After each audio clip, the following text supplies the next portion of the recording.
All right, 3, 2. Atomic batteries to power. Charge to speed. Roger. Ready to move out.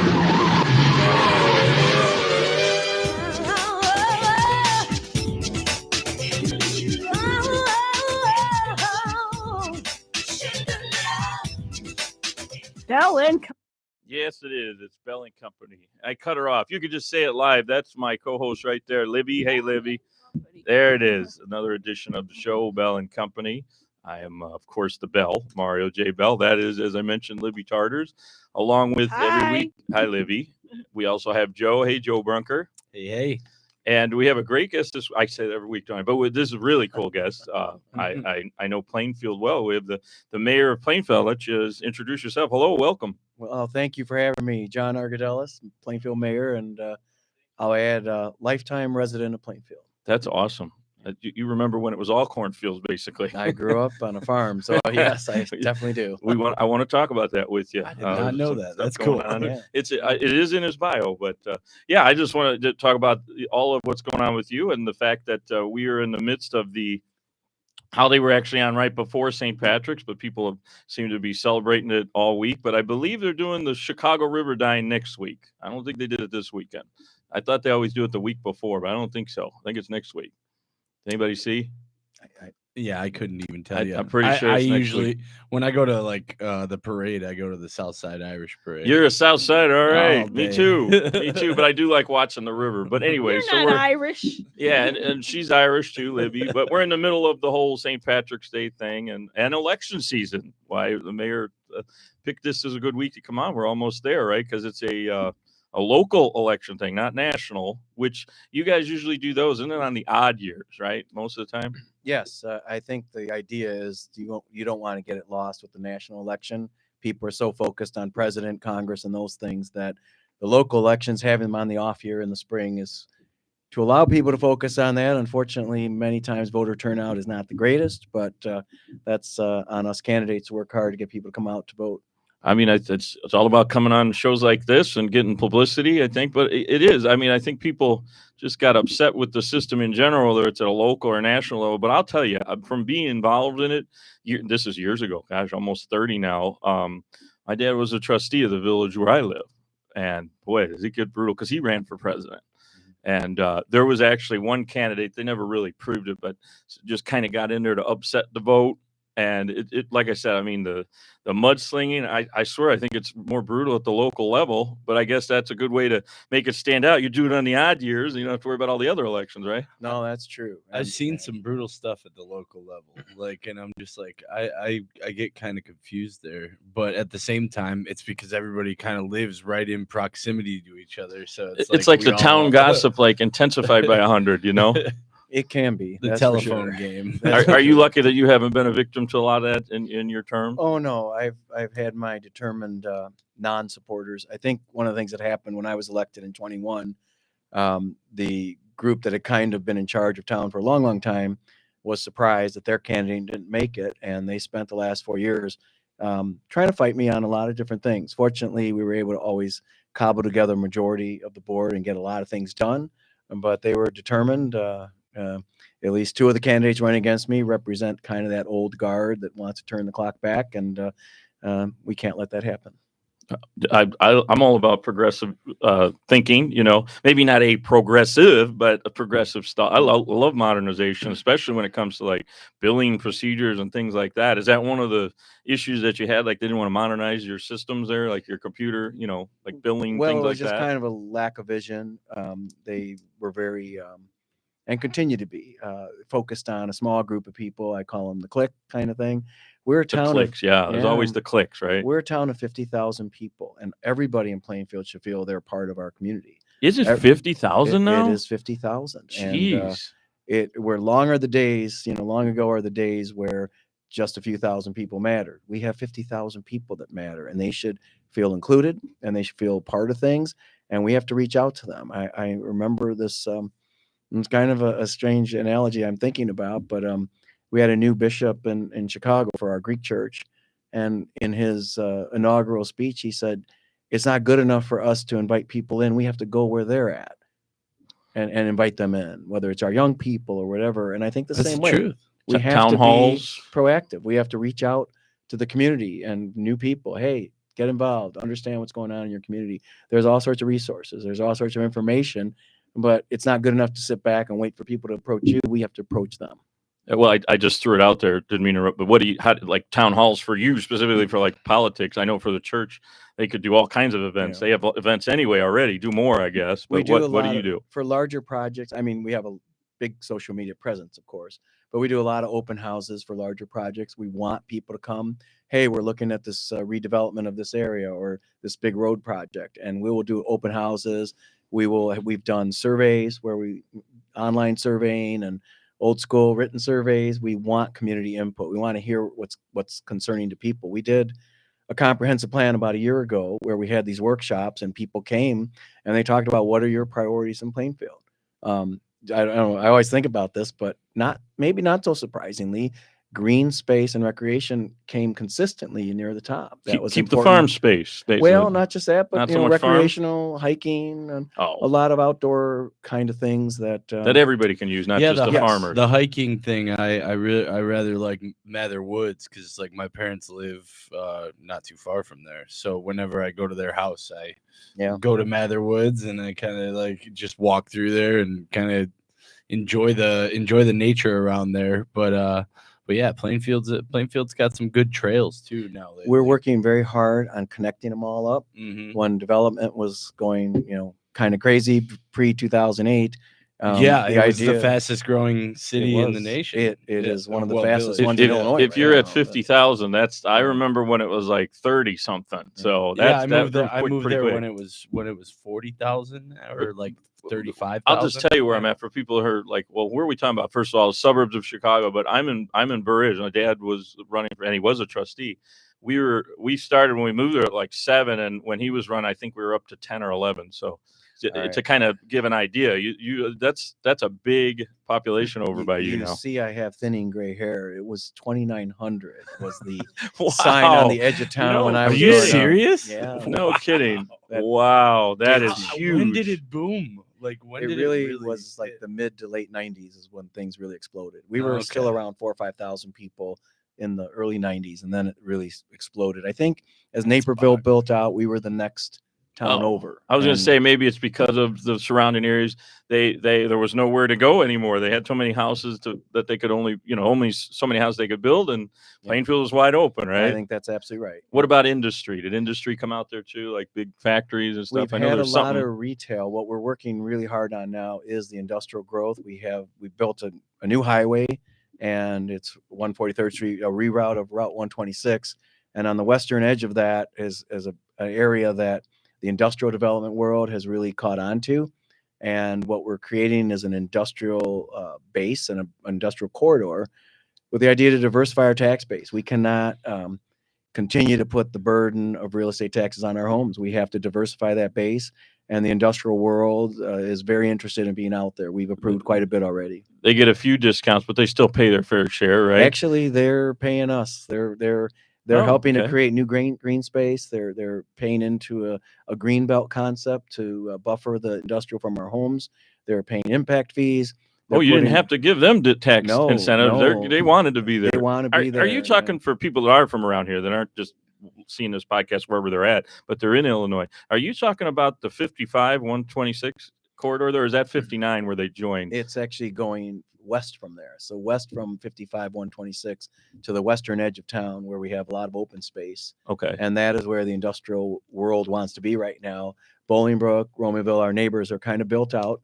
So that's, as the words of one realtor, that's the sweet spot right now. And are you partially Will and partially DuPage? I don't remember. We are all Will and a little bit into Kendall County. West. Kendall and Will. Okay. Yeah. So for people around here, they understand what I'm getting at. Maybe taxes themselves are a little bit less, but I don't know. I think that's changed too, hasn't it?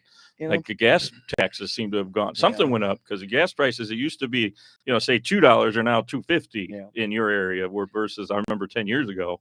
I think the burden on our homes is really increased, and I know that's a concern for a lot of the residents that live in Plainfield. That even if I don't have a mortgage, can I afford to pay the real estate taxes to live here? Oh, you don't have to tell me about real estate tax. Every time I open the bill, I'm like, oh my gosh. And it goes up every year. I don't think it's ever going to go down. I mean, part of the thing in Illinois, at least, or our area of Illinois, I think the whole state, a lot of that money goes to schools, correct? Yes, about 2/3 of your tax bill. And that's why diversifying your tax base, getting more industrial in your area, in your town, in your school district, that lessens the need for your taxing bodies to put the taxes higher on your homes. If you have, for example, there's one industrial development we just approved, they're going to put $4 million a year annually in the school system and not put a single kid in the schools. That $4 million now is $4 million that doesn't have to be put on the homeowner.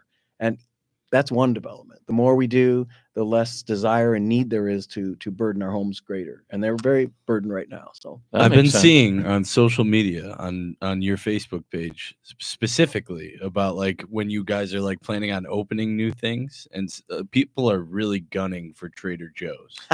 Trader Joe's. Definitely noticed that. Okay, not Aldi. He didn't say Aldi. He said Trader Joe's. Well, we got Aldi. You got Aldi already? Okay. yeah. I thought he was going to say Aldi when he was talking about. It's like the Holy Grail, would you say? Yeah, of, pretty sure. Suburbia. So that's a mix. That's not really. That's kind of retail, but more commercial, industrial, I guess, because that whole ground would have other things behind it, not just Trader Joe's. Well, Maybe a church or something would be over there. You never know what we would come up with in the next few months. We'll see how that all goes. But I really like the vibe of so a couple of years back, somebody told me that Plainfield is just trying to be Naperville, and I'm like, no, not really, because I go to like downtown Plainfield and I get a way better vibe than downtown Naperville. I don't know, I like the uniqueness of all of the businesses there. They're all local. I think downtown Plainfield still has a much better, more of a small town, like everybody knows everybody kind of feel, versus Naperville's gotten more. You see all the chain stores and everything now. I think that when I first ran for mayor 4 years ago, and Joe, you said it. Some people are like, we should be more like Naperville, or we don't want to be like Naperville. And I said it at the time, and I've said it. It's a slogan of mine: making the best Plainfield. We're not Naperville. We're not Joliet. We're not Yorkville. We're Plainfield. And as Joe, you said, we have our own vibe. And let's be the best version of ourselves. Let's make the best Plainfield. It sounds sort of corny, but I mean it sincerely. We should be the best version of ourselves. It sounds great to me. That's what we teach our children, and we're similarly, we're unique in who we are. And I think that that's been important to me, to be the best that we can be, make the best of all our attributes. There was a neighboring town mayor who told me many years ago, he said, look what you have in Plainfield. You have this charming downtown. You have this history. You have all of these good things. You guys need to maximize that. You have a whole real high, I would call it high end. You have like a high end area, like it's a lake area with all those fancy houses on it. I mean, that's pretty awesome. Yeah. I wouldn't even have known it was there until like this real estate guy that's a influencer on Instagram. He focuses on, I guess he sells a lot of houses in there. Yeah. And I didn't even know it was there. Where is that area, by the way? Just a little northeast of town. So about a mile and a half out of the core of town towards the northeast. And there was a lot of mining in Plainfield years ago. So a lot of the old gravel pits and things became lakes. And then they were developed into homes. The Lakelands is one of them. The Lake by Clark. Well, Lake Mary, that water's good, right? It's got gravel and whatever else, and the sandstone. I mean, it probably, maybe it would have iron in it though. I don't know, but it's still. I know they stock it with fish, and they have their own fireworks displays. And well, you wouldn't drink it anyway. Everybody's got a dock. You wouldn't drink it though, but it's good to swim in, probably. I guess. Well, we used to scuba dive, my family, not me specifically, but my family in Racine, and that was why, because it was an old, one of them was a quarry, one of them was like for mining, and I guess the water was just really clean. That's what I remember. We have another project coming forward. We have another large quarry that is it's come to the end of its useful life. And we're working with the landowner and developers to redevelop that, and the park district as well, because the lake area could really be something special for recreational amenity in Plainfield. That really would be. Yeah. Wow, that's cool. So we're having those discussions right now. So, I love that. That's good that you're focused on that. And you think that the past administration that you actually defeated didn't want to grow these things? They wouldn't want more lakes? I'm kind of Well, confused. Let's delve into that a little more. a lot of What were things they fighting? I mean, a lot of things did happen. A lot of good things happened in Plainfield, but it was more, I'd give credit to maybe some of the professionals and the staff. I think the elected group didn't have quite the vision and the big picture of what Plainfield could be. I know the outgoing mayor in his outgoing speech said, we're still a small town, and we're not. I love the small town I grew up in, but I have to recognize we're a town of 50,000 people, and the needs of 50,000 people are very different than the needs of 2,900. You and we maybe need to have the think about small that. town feel, but you're not a small towner. No, exactly. It's definitely not a small town anymore, for sure. Like, I've just watched it grow, like, since I've gotten there. And like he said, the 2,900, that's just mind-boggling to think And you about. do live in there, right? No, my Aurora? parents do. No, your parents I live in there. downtown Aurora. Yeah, you're an currently. Aurora guy, but you're close. He's close. Oh yeah, I love Plainfield. Like, I definitely have had a love for Plainfield. The police department kind of changed my life when I was a high schooler, and I was a really big troublemaker. I can't imagine that. I know. Joe being troublemaker, right? I know. He's into everything. It's funny. They spoke into my life and encouraged me to change in a lot of ways, and definitely helped. You weren't me. into ministry yet. That was before the whole ministry thing. No, that kind of led me into the rehab that led me into the ministry. And get into the ministry, right? So Joe's got a pretty interesting past. I guess we'll talk about that real quick. Yeah, I followed Joe for Before Facebook I for do, quite a while. I'd say. before I get into that real quick, I do want to mention that we are, because I'm doing it now. I'm normally supposed to have it set up, but I'm just using my phone. We are on Facebook Live through my account and our Bell and Company show, which is actually called Inspired and Motivated Show, because that's the old name before I changed it. But anyway, so we're on there live, and of course on YouTube and Intellectual Radio. So there's plenty of places to see this. And when we're done live, then it goes on to all the podcast sites. So you'll have a good spot to, a good amount of ways to have people listen to you. Sure. Just wanted to let you know that. But right now, they're just all my people are tuning in. So Plainfield wise, like I asked Ryan Argast what was one thing he knew about Plainfield, and he told us that He won the Voice. Sunday. He was one of the runners up of the Voice. Oh, very Do you good. know Ryan Argast? I know the name. Marina City. He was on The Voice and American Idol. Yeah. But he's from Plainfield as well. He told us that the Sunday was invented in Plainfield. What do you have? There's a story of that. There was a family by the name of Sontag, and that's where that story derives from. I don't know. There's been a lot of little things like that, but there is a real thing I could tell you about that is Plainfield is the mother of Chicago. And did you ever hear that? The mother of Chicago. The mother of Chicago. And this is documented, real history. Plainfield had a sawmill back in the late 1820s and early 1830s when Chicago was just Fort Dearborn. Is that the old building? I was going to say, they have to go back. No, That's the granary. The sawmill, it was south of the old bridge at Renwick, the old iron bridge. Okay. You can still see the mill race in the river. And this is 200 years ago we're talking. One lane bridge, right? Yes. Yeah. They hauled the first milled lumber to Chicago to build the first buildings of milled lumber in Chicago. Everything else is a log cabin at that time. Some of the ones that burned down probably was from that lumber. Probably. And Holy cow. we have a letter in the Plainfield history book in 1976 from Mayor Jane Byrne acknowledging Plainfield's role as, quote, the mother of Chicago. That is awesome. And in the 76 year, the descendants of those original pioneers reenacted hauling the lumber to Chicago in the bicentennial year. So that's pretty cool. So that's a real documented thing. I don't know about the Sunday, but I know that we did have the first milled lumber to build the first frame homes in Chicago. What did they use to get it to Chicago? Probably like the Des Plaines River, the Illinois, and horses A&M Canal? Horses and wagons. Yep. Oh, but not on the river? No. Maybe. No, they put it on horse and wagons and hauled it up to Chicago. So. Oh, okay. That was before they were using that canal then. Wow. So now that it's not a sawmill, what's Plainfield's current biggest industry? So Diageo, we produce Okay, 64% of the world's Smirnoff products, among many other things. Diageo's Bacardi huge. too, right? Yeah. It's there big. Bacardi? Yeah. Oh, yeah, gosh. I thought so. I took a tour of Diageo. They produce, I don't know, half the name brands you see out there. I know a big part of their production today are the pre-made cocktails in cans, Bacardi in this or whatever. Mm-hmm. That's a big thing. We have Lake Michigan water. if we didn't have Lake Michigan water, we could not have Diageo. That's how much water they use producing alcohol for the world. It's Wow. huge. It's a very massive big. place. Yeah. And is that the one that's on? No, that's 53. That's It's not the one on I'm thinking of. Where- 143rd Street, west of Route 59. Wow. When I was the Sharko's caterer, I got to go Oh, in there and there I you got go. to see their bar, and all yeah. that stuff. It's kind of wild.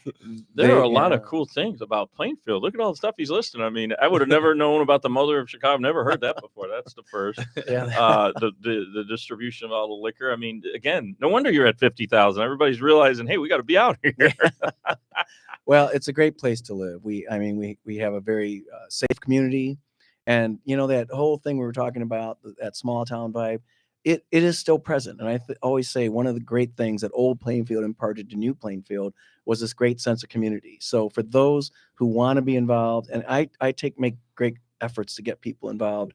We started a public arts council, a theater group. Joe was part of. Yeah, that was Christmas great. I want Carol. to talk about that. We started a transportation, trails, and mobility commission.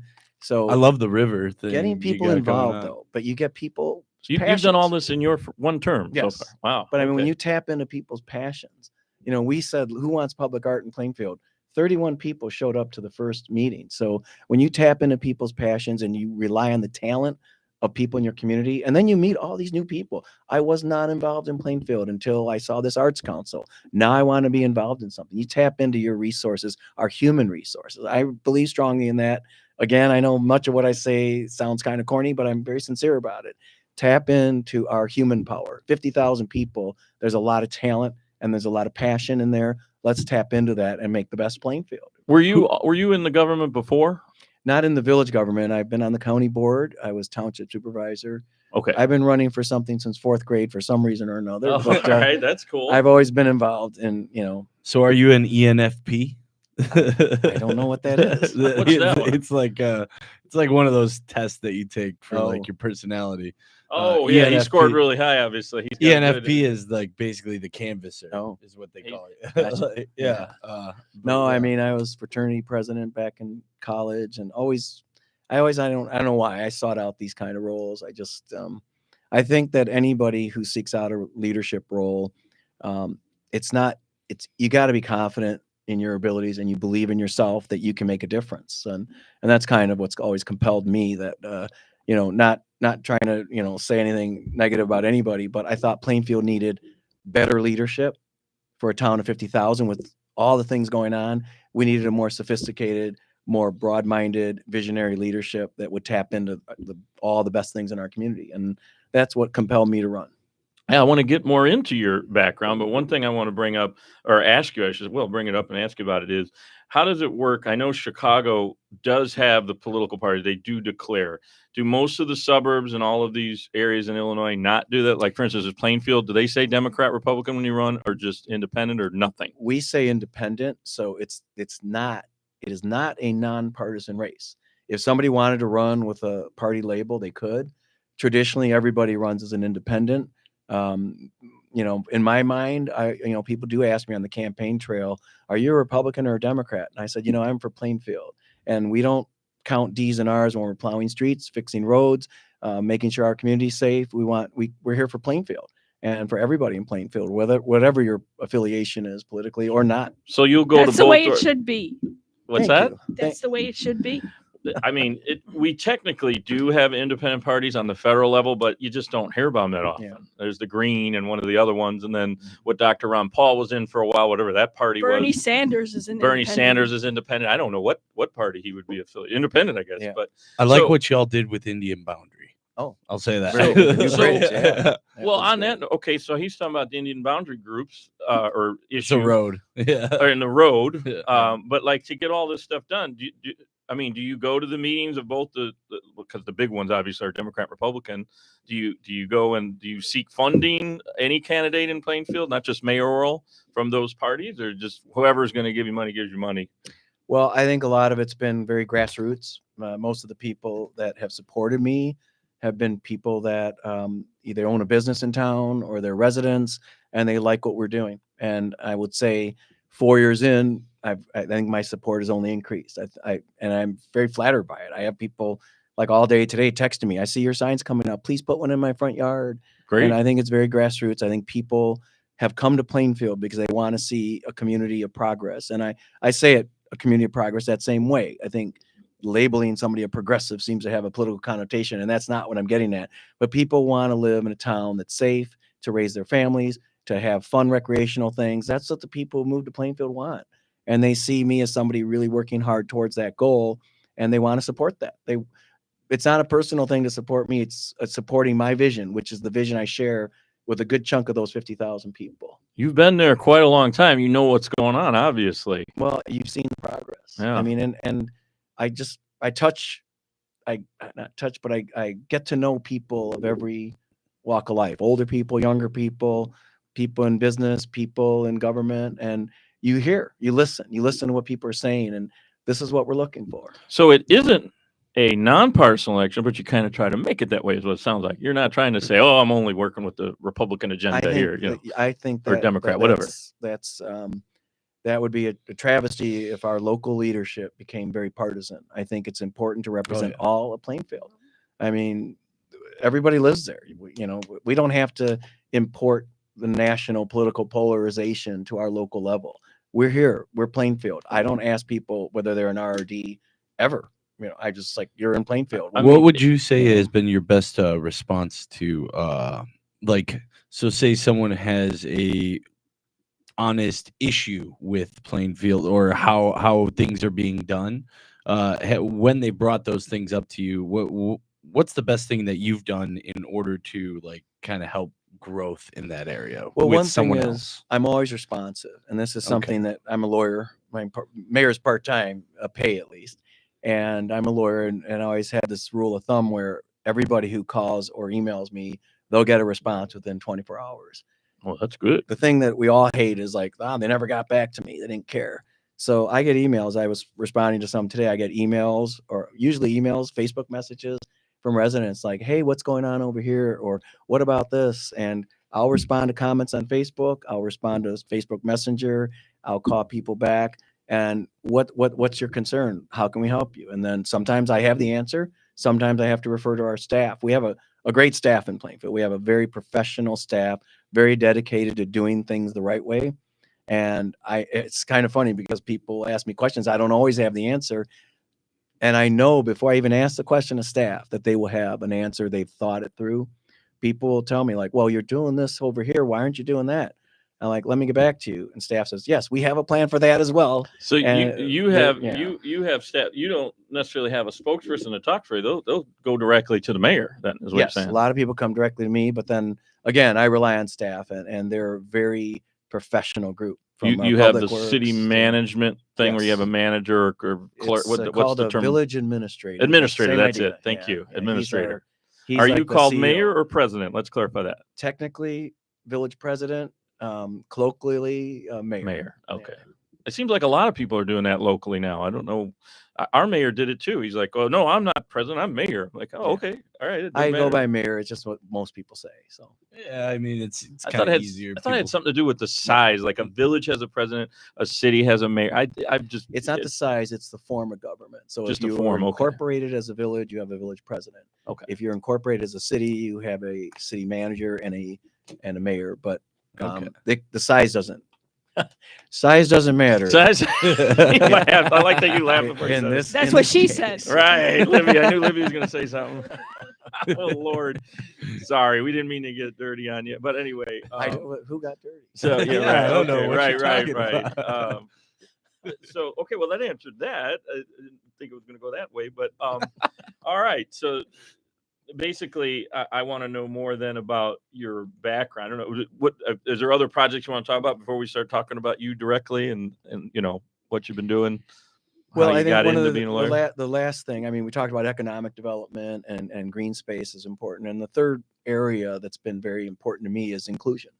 I mean, Plainfield has had some history of racism and some negative things through the 1990s. I grew up in a town there was a lot of good people that were not, but there was an element of racism, and Plainfield got this reputation. There are people today who say, "Oh, Plainfield KKK." There was like a KKK rally in the 1920s, but people still bring it up. 100 years ago. Yeah, Okay. no, it was a thing like that we found out my mom and dad moved, like we moved there in like when I was in 8th grade. In about like 2004, my aunt got us the house, but she didn't tell us that subdivision happened to be where like part of the rally was started. And we were like, why? Why didn't we what know is this? that? Why didn't Wow. we? That's Oh, something we probably should have known. And I was all like, So it was from 100 years ago, but they were still around more recent, is what you're saying. well, then. there were still Yeah. people. There was still a racist element when I was growing up, and I think that was something important to me, that everybody in Plainfield feels included. I think you've Yeah. done good with that. It's gotten a lot. I've heard a lot less racist undertones or like contentions from people. I also believe that society as a whole has kind of grown in that sense. You know, I'm a college football fan. I compare a lot of things to college football, but you set the culture from the top. Mm-hmm. And I preach inclusivity in a good, healthy way, and I preach a sense of community for everybody. And I continually, if you look at my Facebook posts, I say it over and over again. That's the culture we are. And most of the Plainfield residents, then and now, really had that good vibe. There was unfortunately this smaller element that was not so much. So I think we need to remind people today that you're welcome. I have these really warm feelings about the hometown I grew up in that I've never escaped. And I want every person growing up in Plainfield to feel this is their hometown. I say it when I meet with kids at schools and different things. I'm like, this is your hometown. You're living my life. You're growing up here, going to school in Plainfield, just as I did. And I want you to have that same strong feelings for your community that I did. And everybody should have that. Feel comfortable to live here. And not it wasn't worry always about- the case, but we've made a lot of effort towards that. I have. I mean, it's important to me. And I think it's given like artsy kids, because our artsy kids tend to be like the fringe kids, you know. It's given also like given them that inclusion with the play that you brought to town last year. I thought that was really cool that you guys brought an arts community. I was as well. the catalyst. So many other people did the work, but yeah. Oh Fred- yeah, of Fred course, Scrooge of was course. here. I Yeah, do we want- had both of them, Yeah. Carl and Scrooge. Yeah. I want to talk about that before I do definitely want to talk about your background, and you're talking about Sure. the racist stuff. I want to know a little bit about the history of more about the history of Plainfield. But I do want to bring up the theater. So how did that all come to the play? What it's called, the Plainfield Players, right? Plainfield Players. Yeah. Why? Yeah. Was that? Did you get funding from some council, or Well, how did the that way all it started was a couple years ago. I went to a Christmas Carol at the Goodman downtown, and they said the 46th annual production of A Christmas Carol in Chicago. And I'm like, wow, we can do this. Why can't we do this in Plainfield? Why can't we have a local theater in Plainfield? And it's part of my vibe of making the best Plainfield. It's not just economics and public safety, but culturally, we should have a flourishing of the culture in Plainfield. So I talked to Carl. He's a theater guy, our library board president, Carl Gilmore, and a lady by the name of Susan Holman. She was also very involved in theater. And the three of us started talking. And everyone was excited about it. And then more people joined us, Aaron Thomas and Brian Eckstein.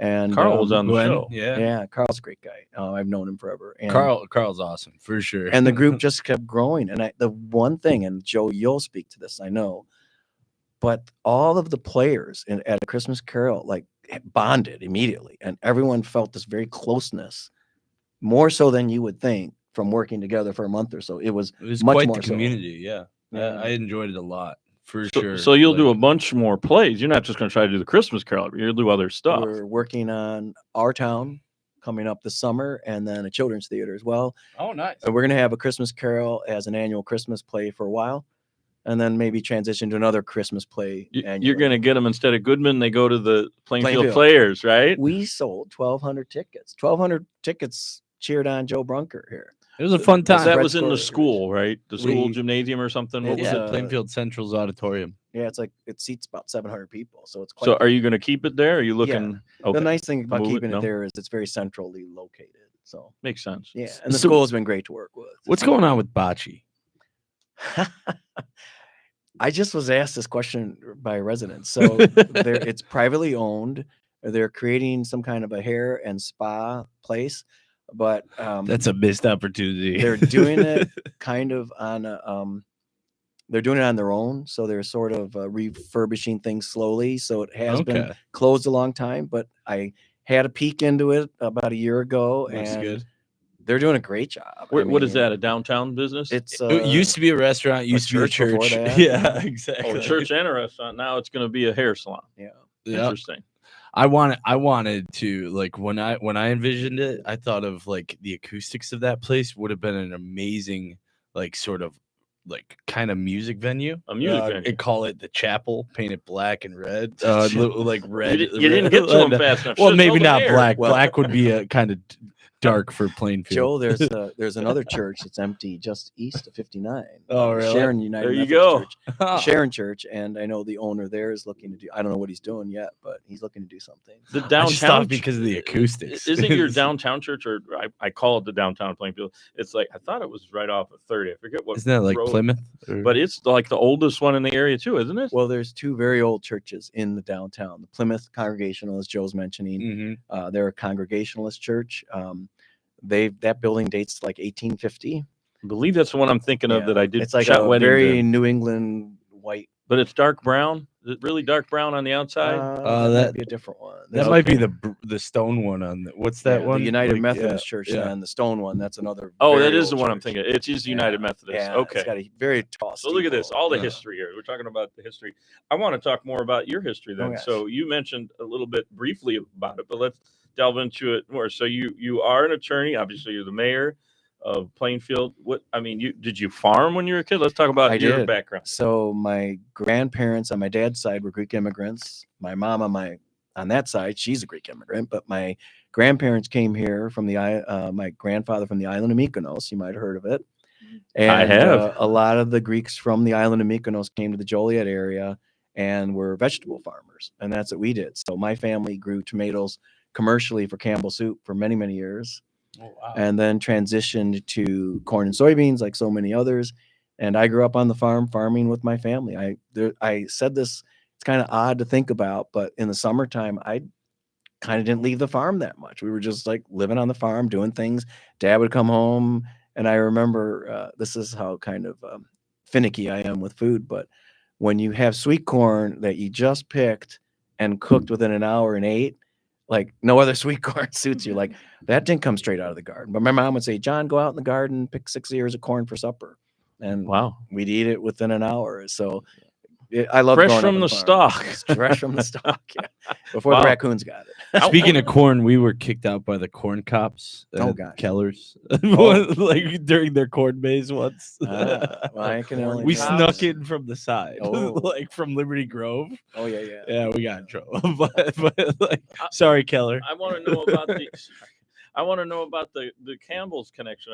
I guess Yeah. were they based in Chicago that you're able to make the They connection were there? based in Chicago. You would take your load of tomatoes or truck loads of tomatoes. And the way it was, my memory, I was a little kid, but you could stack the tomatoes only so high. And my dad would say they would float the tomatoes off the trucks with water. So they Oh. wouldn't smash them and bruise them. What happened with Wow. Campbell Soup in Chicago, though, for whatever reason, in the 70s, they decided they were going to get all their tomatoes from out of state in California. And that just killed the marketplace for everybody around here. So No more we local, we switched over to corn and soybeans then. like most. That's what I've places in noticed. Illinois, right? Yeah. I didn't you know said. tomato lost its mojo. You know, sort of. I didn't know it was California has a thing. big lobby. Yeah. That's what happened. Something Ah. happened. Yeah. or cheaper. Maybe they just made it cheaper. I don't know. It probably was, but it's hard to believe, but it was. So. How many acres were you guys sitting on? Well, my grandparents' farm was 80 acres. Oh, nice. And Whoa. then my dad bought a farm of 120 acres, which I still live on that farmstead in Liberty Grove. That's Liberty Grove today. Really? No. Is And then- you're not on the whole 120 acres. No, we sold the land for the subdivision, Liberty Grove subdivision, and then kept the 5 acres. That's my mini arboretum. I have every shade tree that grows native in Northern Illinois. I have at least one specimen. That's awesome. I have 6 hens, honeybees, and a restored prairie. So that was a so big cool. downgrade from 120 to 5. it is, but you 5 know, acres is still nice, That's right. I'm especially not in saying plain. it's small, but Especially now that Plainfield is growing, It gives me the illusion that I'm still on the farm. you still have kind of a farm. Still have the barn and everything. Yeah. You still have the sanctity of it, like the peace of mind that you could go out there, enjoy your farm. And it's area. technically a farm. We have tillable land. So, Do you till still? yeah, I have enough alfalfa growing. I have a guy who grows the alfalfa, cuts it, and bales it for his horses. We used to do that. I lived out when I was a kid before Burr Ridge. We lived in Indiana, and we did the same thing. We had actually, I think 12 or 15, and same thing. We'd let them come and farm the alfalfa, whatever. We charged them. Same exact deal. Yep. I thought that was just something my dad just said, I don't want to do it, but maybe that's a common thing. Have other people come and use your farm. Yeah, I mean, it's important to keep it tilled, but at the same time, I can't do it. So, Well, you're pretty busy being mayor, so right? That's true. I don't have the farm equipment to do it. Or the equipment. Sure. That's true. We had the hay baler. We had the big tractor. The ones that were made right in where I'm from now, Burr Ridge. They were made by Harvester, International Harvester. I'm glad to hear that. We were red, of course. So, yeah, I mean, well, they're gone now. I don't know where Case is. I think they're in Iowa or somewhere they moved to. Yeah. They're out of Illinois, I guess, or much smaller area because it went from International Harvester to Case. But Case anyway, International. Then, so you farmed. You don't do that anymore, or you still do? No, my family owns farmland, but it's all rented out now. Dad retired in '98, and he's passed now. My brother and I, neither of us went into farming. My parents were like, pushed us to do something different. So I was pushed on to law school. That's where I went. I was going to say, how did the law school thing come about then? Well, I guess they pushed you into I think it's kind of the immigrant thing where, we're going to work hard and we want our kids to have an education. So my parents really stressed that quite a bit. I went down to Champaign undergrad and stayed for law school. And they gave me a JD after working hard for 3 You're an years. Illini guy. I am. I like Champaign. It's a cool town. It's a great town. My dad says it was University of Illinois, but it was the Circle campus. Yes. I'm still confused about how that all University separated. of Illinois Chicago used to be University of Illinois Circle campus, they called it. Okay, back but then. it's separate now, correct? It's part of the University of Illinois system, but it's physically separate. Yeah. Okay. That's because my dad says I went to University of Illinois. I'm like, no, you didn't. You didn't go down to the middle of the state. Like, no, Chicago was Circle. Because my dad used to work for the sewer in the city, sewer department, and then go to school. I'm like, that was interesting. Yeah. But I guess they let him, they get off at 1 o'clock or something, so he'd have time to go to class. But I always was like, that's not University of Illinois. Like when I applied, it wasn't at least. Well, they have University of Illinois Springfield. They put it together as the University of Illinois system. So, but Circle campus is always part of the main campus in Champaign.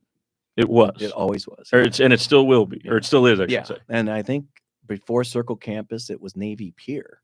They had University of Illinois at Navy Pier. Oh, so I never knew that. I think former Governor Jim Thompson went there. Man, Navy Pier's done everything. I know. Yeah, they have had a lot. You got those kind of, what sounds like you have some buildings that do multiple things. You got the school, it's now for plays.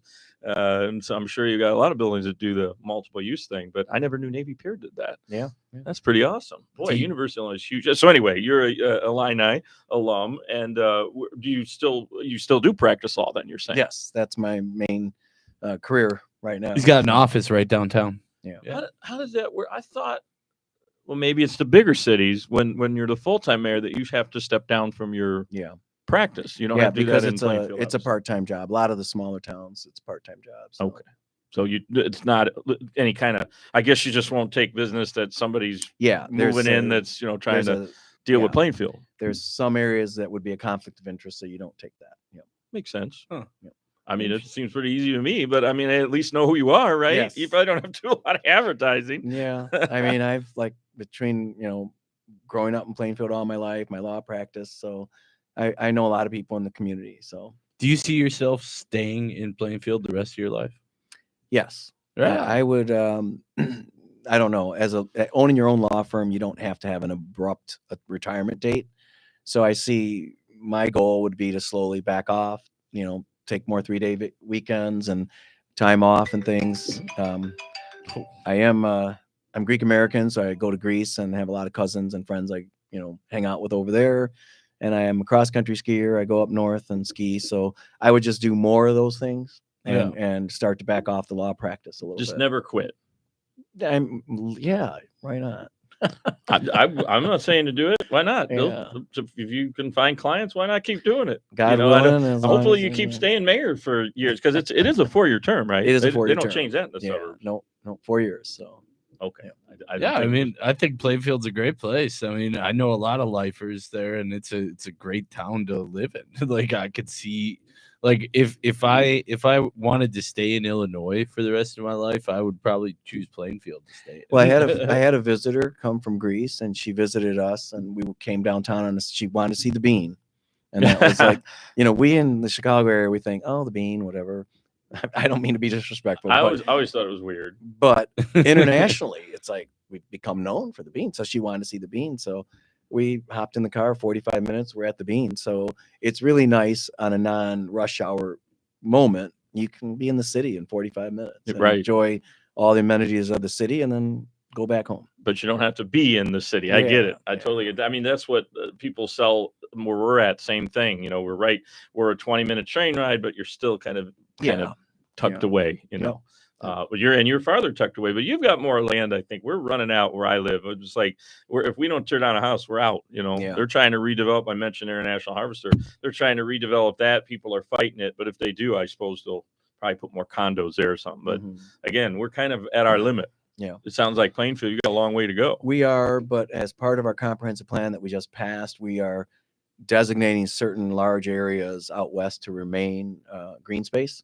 So we're trying to have a real nice balance of, homes, industry, and green space. And then really, I've been working on a project it's kind of a private project, not an official village business, but working with some landowners where we want to be able to connect the south end of Plainfield near Caton Farm Road all the way into Naperville and beyond through the trail system. And we have it kind of mapped out, and it's just working with some landowners, Park District, Forest Preserve, everybody, along the trail, everyone's kind of involved, but it would be the west side of the DuPage River Trail, which would be really beautiful to be able to go all that distance, whether it's on a bike or however you want to traverse that. So you're getting close to maybe being fully developed too, where you'd be doing teardowns to if somebody wanted a new area. Maybe your farm. You got to sell your farm, Mayor. Sorry.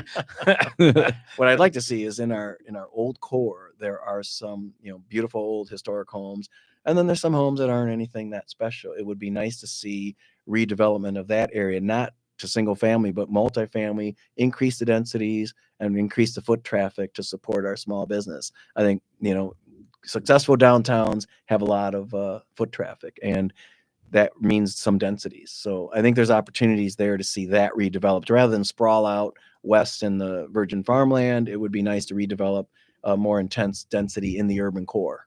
What about the highway? Are they trying to expand that to like 4 lanes on each side, or is it going to stay the way it is? Well, we are moving Route 126 to get out of the heart of town to be on the north side on 143rd Street, and incidentally to go right in front of my home to get all that heavy traffic out of town, and then have a full interchange at Route 126 and I-55 so people can go east, south, and north there. That would keep all that heavy traffic. A lot of it's pass through traffic. It would keep it all on one corridor north of town instead of going through the old downtown. And then that'll really spur redevelopment of the downtown once it's no longer a state highway with semi-trailers coming through. I was going to say there's some, and you got to slow down to like 20 or something. You go real slow through there, which is good for the residents and everybody. But for the traffic, they want to keep flowing. So that makes sense that you did this. Still not fun for a lot of residents to have semi-trailers rattling by their homes. So. But this will add to areas that you could develop at that point, not take away from it, it sounds like.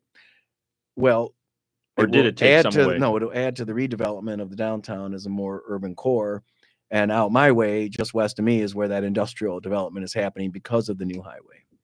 All right. But so maybe a little bit of space for people to build on for new homes or whatever. But again, it'll make people want to go more downtown. That's that the makes goal. sense. And it supports small business. Yep. Yeah. And like, there's a lot of really good businesses there to support right downtown. I also just like, are you guys going to like build up or out in the downtown area to increase that foot traffic, or what? How are you going to go about that? I'm not an expert at it, but one of the things that has helped me as mayor is as a lawyer, I've had a real estate and real estate development background. So I kind of have a decent understanding of things. Yeah. So my understanding is in order to make that successful, you'd have to have, go up as you're suggesting. It's kind of what I was saying. To make the numbers work, you need to go up a little bit, you know, 3 stories, maybe 4 stories. And if it's done right, you know, sometimes they do the extra story steps back so it doesn't hover over the road. Mm-hmm. But my vision is some kind of if you see it in Naperville and you see it in other towns where they've developed some multi-tenant types of housing. Yeah, That like is- a town center thing where you've got Yeah. retail in the bottom and Yes. then a residential up top. And it can be done very, very well. And what I'd really like to see is different price points. I'd like to have a price point that is not just, you know, everything can't be $500,000 and more. We need places for younger people, empty nesters that they can afford, that I want to agree. stay in our community. And it's really something else. We had a proposed development come in the other night. It was a very small townhome development. And I asked the developer, well, what are the price points? Well, at least $500,000 on each of these. And I'm like, wow, Plainfield, That's $500,000. steep, huh? Well, everything seems to be It going seems up in to. all of Illinois. But even. when I'm out in the local businesses and I talk to some of the younger people, they're like, we can't afford to stay home. We have to go out west somewhere far. That's a shame. We should not lose our young, the people that grew up in Plainfield that are young, want to stay in Plainfield, raise their family perhaps. So we have to find a place for them as well. And Yeah, a lot that's of people are big going to priority. Plano or Yeah. Morris, even Yeah. It's but going Morris up. is A even. friend of getting mine said she expensive. bought her house for $75,000. It's worth like 120 now. So that's in Yeah. the last 3 years. So Yeah, it's yeah. going up everywhere. It sounds It like. is. It is. I thought it slowed down a little bit, but maybe not. I was talking to a residential realtor the other day. We had lunch, and he was telling me about how there's a shortage of housing in our area, that he can't find enough houses for sale to satisfy all the people that want to buy and move in. So Is that? I think that's a good problem to have. it 'Cause is. there's an it is, but exodus it's from driving Chicago, it's right? driving the prices up too. Probably. Well, you know. sure, the prices are going up because of that. Yeah. There's More a lot of buyers need. than sellers, so that drives the price up. I think you're going to start getting offers, Mr. Mayor. I think on that that farm's going to go smaller Oh than my 5 gosh. acres. There's not much to do with 5 acres. but True. I'll hold out. See, Hold out. see- Yeah, no, he's going to stay. It If sounds like I- you don't snowbird thing. You No, stay here all my year round. dad bought the farm the year I was born. So if I live to 100 years old, which is what I expect to do, then it'll be a centennial farm. And I'll get this fancy green and white sign from the state of Illinois that says this farm has been owned by the same family for 100 years. That's So awesome. That's my goal. I can't hope let you that do. go. I hope That'll you be do. That really sounds cool. great. I was just teasing you. Oh, I know don't you know. wouldn't want to I go. know. Plainfield's a cool area. The only thing about me is trying to. I'm in an estate basically with family and couple generations of family, but the taxes are the ones that are hurting us. But it's my area. The land's big, big parcels. The homes are just ridiculously huge, and then our schools kind of, I think, drive up the value of and that's everything. Where, that's where you need that diversified tax base to try to balance that out. When I came into office, we were 88% of our real estate tax burden was on our homes, and we've pushed that down towards 80% now. And ideally, my understanding from those who know better than I do is that you shouldn't be more than 70% of the tax burden on your homes. Our sales tax revenues have outstripped our real estate tax revenues the last few years. We have like Woodman's coming in, our Costco's rocking and excited for rolling. that. That's great. Cooper's Hawk. We have a lot of new Portillo's. Libby loves Woodman's. But yeah, I do. But all Great of these store. all these sales taxes will again reduce the need to tax your home. I think that's a good goal to have. And there are amenities that we like, right? People It's been awesome having you on, Mayor. We actually ran out of time, believe it or gosh. not. That was great. We got to have you on another show. So Well, I really wanted to try to appreciate get as much it. as possible. Mention the Plainfield players. Got to go see it. You said they're doing Our Town, and it's been a pleasure having you here. Again, When's the vote? April 1st Yes. is election day. Okay, But there we early go. voting starts March 17th, St. Patrick's Day. People can vote at the Village Hall anytime during the business day for that 2-week period, which makes it very convenient. There's plenty of opportunity to get out and vote, and I urge people to vote because your local government affects your life most directly. vote for the mayor. Oh gosh. Thanks, Mayor. Say your last name again. I don't want to screw it up. John Argoudelis. Argoudelis. Definitely Greek. That's Yes, for sure. Very Greek. Well, thanks again for being here. It was a pleasure. Thanks, Joe, for inviting him in, and of course, thanks, Libby, for being here helping us out. Yeah. Hi, Libby. Thank you. Everybody have a great rest of your day, and we'll talk to you on the next show here on Bell and Company. Everybody take care now. Bye. Thank you. Bye. Sweet. Thanks for coming out. No, thank you. Yeah. Thank you very much. I appreciate That it. was awesome. Man, I Yes, wish we that's could have had more time. I always, because radio stations usually limit to segments, and usually it's 1 or 2 segments. That's the difference. That's what's nice about the podcast format. You kind of just go. Joe Rogan does like 3 hours. I don't know how he does it, but he does. And a lot of times he'll do it with one guest.